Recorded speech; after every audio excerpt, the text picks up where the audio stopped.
ছোটখাটো চার দোকানদার, আমার ছোট একটা দোতলা টিনের ঘর, 3 রুমের ঘর, 3 রুমে আমার 3টা বাড়তি, 3টা ব্যান্ড চলে, একটা খাসি ব্যান্ড, 2টা চিকেন ব্যান্ড।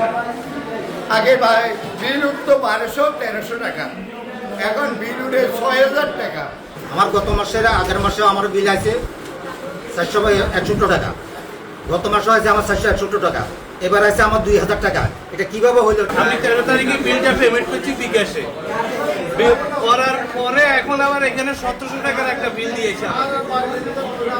এখন এখানে চাইছি না আপনার এটা কোনো সার্ভার, কিন্তু আমার কাছে মেসেজ আছে অলরেডি যে বিকাশে আমি 742 টাকা পে করছি। অন্য করে দেখাচ্ছি, অন্যরা কয়টা কিছু, অন্যরা কই দেখছেন আমি কার সময় সার্ভিসে দেখতাম। এই মাসের বিল দিছি 1200 কত টাকা আইছে, এই মাসে বিল আইছে 1899 টাকা। 3 মাসের বিল ধাপে ধাপে সবগুলো কাগজ আছে, 100 টাকা, 150 টাকা, 250 টাকা, 300 টাকা, 300 টাকা, 400 টাকা, এইভাবে।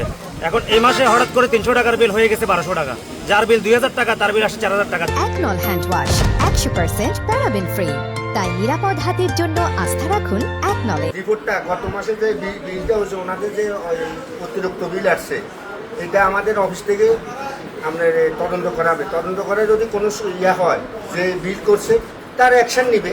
আমরা বিল করি হচ্ছে কি মিটারে যা রিডিং আছে সেই রিডিং এর ভিত্তিতে আমরা বিল করি। আমাদের বিলটা হচ্ছে কি মিটারের রিডিং এর প্রাপ্ত রিডিং এর উপর ভিত্তি করে। এখন কারো বিল যদি তার ডবল হয়, তার মিটার আমরা যদি পাই সেটাই আমরা বিল করি। আমরা মিটারের বাইরে বিল করার আমাদের কোনো সুযোগ নেই।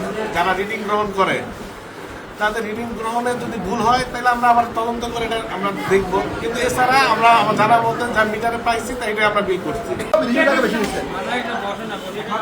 আপনার কাছে আমি এসেছি, আপনি আমার থেকে বলতেছেন আমার মিটার থেকে আমি ছবি তুলে আপনাকে দেওয়ার জন্য।